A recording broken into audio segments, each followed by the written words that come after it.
여러분 안녕하십니까.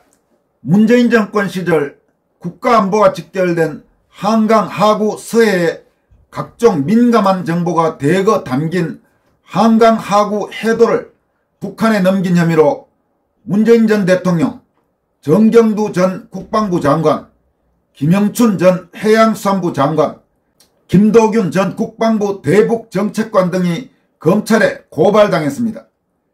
자유파 성향 애국시민단체인 자유대한호국단 오상종 단장은 문재인 정권 당시 한강 하구 해도 제작 및 북한에 전달한 행위와 관련해 오늘 문재인과 정경두, 김영춘, 김도균 등을 간첩죄 및 일반 이적죄 혐의로 대검찰청에 고발했습니다. 오상종 단장은 고발장 및 기자회견문을 통해 이른바 9.19 남북 군사합의 이행 관련 첫 번째 이행 조치로 해양수산부와 국방부가 2018년 11월 5일부터 12월 9일까지 한 달여 동안 500m 간격으로 초음파를 쏴 해저 지형을 파악하는 방식으로 강화도 말동에서 경기도 파주 마누리 구역 길이 약 70km, 면적 약 280평방킬로미터에서 실시한 수로 측량 및 조석 관측 등 공동 수로조사 결과를 토대로 한강 하구 남북 공동이용 수역에 대해 완성한 한강 하구 공동이용 수역 수로조사 해도를 북한에 전달했으며 이 해도에는 암초 위치부터 밀물과 썰물 수심까지 민감한 정보가 모두 담겨 있는 것으로 확인됐다고 밝혔습니다. 이어서 한강 하구 관련 민감한 정보가 표시된 해도가 북측에 넘어간 시점으로부터 각각 1년 5개월, 1년 8개월 후 일반에게 공개되지 않는 비밀로 등재됐는데 해당 해도는 비공개 문건인 3급 비밀로 등재돼 현재까지 유지되고 있는 것으로 확인됐다고 한다고 덧붙였습니다. 이어서 또한 국립해양조사원은 2019년 상반기 중 기존에 제작한 주변 해역 해도와 연계한 전자해도 및 종이해도를 추가로 제작할 계획이었는데 이 전자해도가 제작되어 북한에 넘어간 것은 아닌지 살펴봐야 할 부분이라고 밝혔습니다. 오상종 단장은 정경두, 김영춘, 문재인, 김도균은 각자의 위치와 분야에서 상당한 전문 지식과 영향력을 가지고 있는 자들이다. 한 달간의 조사를 거쳐 제작한 한강 하구의 민감한 정보는 북한에게 이로운 정보이고 이 해도를 북한에 넘길 시 상당한 문제가 발생할 수 있음을 충분히 예상하고도 이 자들은 한강 하구 해도를 북한에 아무런 대응책 없이 넘겨주었다면서 이는 군사적으로 우리의 안보를 위해할 수 있는 심각한 사건이 아닐 수 없다고 강조했습니다. 이어서 한강 하구 해도가 북한에 전달이 된 이후 3급 비밀로 등재돼 현재까지 유지가 된 것은 정경두, 김영춘, 문재인, 김도균이 스스로 문제점을 인식했다는 방증이 될 것이며 북한에게 유리한 자료를 건넨 것은 명백한 간첩죄에 해당될 것이다. 또한 한강 하구 해도 제작 및 전달 행위는 대한민국 군사상 이익을 해하며 적국의 군사상 이익을 공유한 것으로 이는 일반 이적죄에 해당된다고 판단한다고 덧붙였습니다. 오 단장은 북한에 유리한 정보를 넘긴 이번 사건은 결코 가볍지 않은 범죄로 철저한 수사를 통해 법의 처벌을 받는 것이 마땅하고 이로써 대한민국 안보를 지켜낼 수 있다고 생각돼 이 고발에 이르게 됐다고 강조했습니다. 이어서 전해드릴 내용은 역시 오상종 단장이 이끄는 자유대한호국단이 강신업 변호사, 김소연 변호사, 가로세로 연구소와 함께 조국, 조원 부자와 이준석에 대해 아직 기소를 하지 않고 있는 서울중앙지검 검사들에 대한 감찰을 대검에 요청했다는 소식입니다. 자유대한호국단과 강신업, 김소연 변호사 등은 대검에 제출한 감찰 요청서 및 기자회견문을 통해 다음과 같이 밝혔습니다.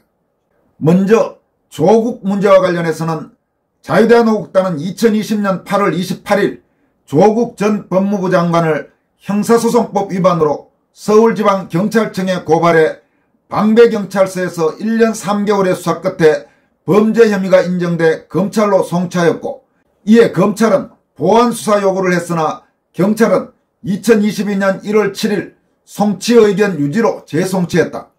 그러나 서울중앙지검에서 2년 6개월째 기소 여부를 판단하지 않고 있다.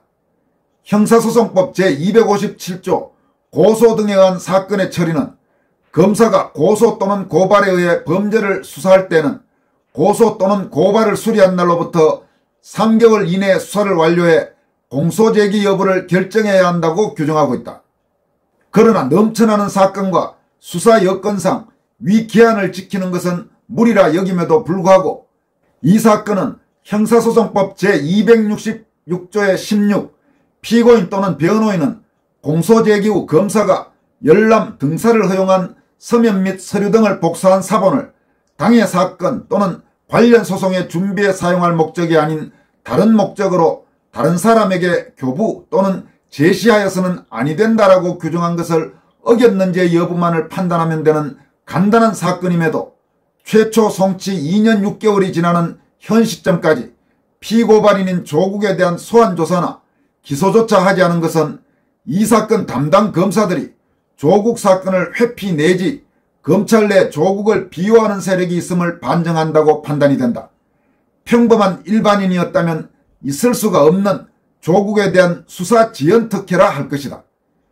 이 사건과 거의 동일한 범죄 혐의로 2023년 12월 6일 고발된 이화영 전 경기부지사의 재판 과정에서 등사한 검찰 증거 서류를 소송 준비 목적과 무관하게 유출한 이화영의 변호인은 2024년 2월 17일 불구속 구공판으로 기소가 되었다. 이러한 사례에 비추어 본다면 서울중앙지검 담당 검사들은 어떤 이유를 대더라도 의도적인 수사 회피 내지 변명밖에는 되지 못할 뿐더러 검찰개혁을 외치고 있는 조국이야말로 검찰의 비호를 받는 이상한 형국이 되고 말았다고 지적했습니다. 오상종 단장과 강신업, 김소연 변호사 등은 또 조국 아들인 조원 건과 관련해서는 다음과 같이 밝혔습니다. 조국 전 법무부 장관의 아들인 조원 또한 2021년 2월 1일 업무방해 등으로 서울중앙지검에 고발했고 서울중앙지검은 3년 3개월째 수사 및 기소 여부를 판단하고 있지 않다. 조원 인턴 확인서를 허위로 써준 더불어민주당 최강욱 전 의원은 항소심에서 죄가 인정되어 징역 8개월에 집행유예 2년을 선고받았고 대법원은 2023년 9월 18일 이를 확정했다. 조원의 입시 비리와 관련된 공범은 대법원 확정 판결까지 났지만 이러한 스펙 조작의 공범이자 수혜자인 조원은 지금까지 어떠한 수사도 받지 않았고 처벌도 없다. 자유대한민국당은 2022년 4월 18일 대검찰청에 수사를 촉구하는 진정서를 제출했고 2022년 12월 29일 모든 국민은 법 앞에 평등하다는 법의 상식을 위해 3일 만에 모인 12,867명의 탄원서 서명과 함께 신속한 수사 촉구 탄원서를 서울중앙지검에 제출하기도 했다. 공범인 정경심, 최강욱과 함께 수사했어야 했고 최강욱의 형이 확정된 2023년 9월에는 최소한 기소를 했어야 한다고 판단이 된다. 과거 조국의 딸 조민도 공범인 정경심의 대법원 확정이 났음에도 공소시효 보름을 남겨놓고 기소를 해 현재 1심 유죄 선고를 받았고 현재 항소했다. 왜 검찰은 유독 조국 일가에 대해서는 관대한 건지 의문이다라면서 조국과 조원을 기소하지 않고 있는 서울중앙지검 검사들에 대한 감찰을 강력히 촉구했습니다. 이들은 또 마지막으로 이준석 건과 관련해서는 다음과 같이 강조했습니다. 이준석은 2021년 12월 말경 성상납 등 의혹을 제기한 유튜브 채널 가로세로 연구소 관계자들을 허위사실 유포에 의한 명예훼손 혐의로 서울 강남경찰서에 고소했으나 서울경찰청 반부패 공공범죄수사대는 이준석의 무고 혐의를 인정해 2022년 10월경 검찰로 송치했다. 경찰이 이준석의 무고 혐의를 인정해 송치한 것은 이준석의 성상납 의혹을 사실로 판단한 것으로 풀이된다. 이 사건은 이준석이 성상납을 받았음에도 불구하고 무고를 한 것인지의 여부만을 판단하면 되는 간단한 사건임에도 송치 1년 7개월이 지나는 현 시점까지 기소하지 않은 것은 상식적이지가 않다. 오히려 이준석과 같은 집권여당의 당대표를 지낸 자가 과거 성상납받은 것을 숨기기 위해 죄 없는 가로세로 연구소 관계자를 무고한 사건이므로 신속히 기소 여부를 판단해 처분을 했어야 했다고 판단이 된다. 특히 무고는 본인의 죄를 덮기 위해 남을 처벌받게 할 목적으로 수사기관을 속이는 행위이므로 악질 범죄다. 평범한 일반인이었다면 있을 수 없는 이준석에 대한 수사 지연 특혜라 할 것이다. 조국 조원 일가와 이준석의 무고 사건에 있어 의도적인 수사 지연이 있다고 판단이 돼 대검찰청 감찰부의 진정에 이르게 되었다. 신속하고 철저한 감찰을 통해 검찰 조직이 권력을 가진 범죄자에 대해서는 더욱 공정하고 강력한 정의를 실현해 주시길 부탁드린다 라고 강신업 변호사, 김소연 변호사, 자유대한호국단, 가로세로 연구소가 공동으로 대검찰청에 감찰 요청서를 제출했습니다. 여러분, 이번 감찰 요청서 내용을 보면 검찰 내에 조국 일가나 이준석 같은 자들을 비호하는 검사들이 적지 않다는 그런 의혹을 가질 만한 여러 가지 지금 정황이 드러납니다. 왜 검사들이 그런 이상한 행동들을 할까요? 지금 여기서 지적이 된 대로 그렇게 복잡한 일도 아니고 바로 충분히 수사를 끝내고 재판에 넘기는, 즉 기소할 수 있는 건임에도 불구하고 몇 년째 조국과 조원 부자 그리고 이준석에 대해서는 기소 여부를 판단하지 않고 있는 검사들, 여러분은 이런 검사들을 어떻게 생각하십니까? 또 오상종 단장이 이끄는 자유대한호국단은 그동안 우리 사회의 어두운 곳을 밝히는 빛과 소금의 역할을 참으로 충실히 해온 시민단체라고 할 수 있습니다.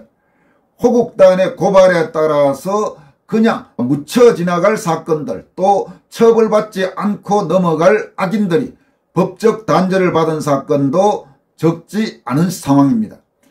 이런 애국 인사들에 대해 한국 사회, 특히 소위 비좌파 집권여당이라고 하는 국민의힘이라든지 현 정부는 도대체 얼마나 제대로 예우를 하고 있는지, 얼마나 제대로 대접을 하고 있는지, 얼마나 제대로 평가를 하고 있는지 생각하면 참으로 마음이 무겁습니다.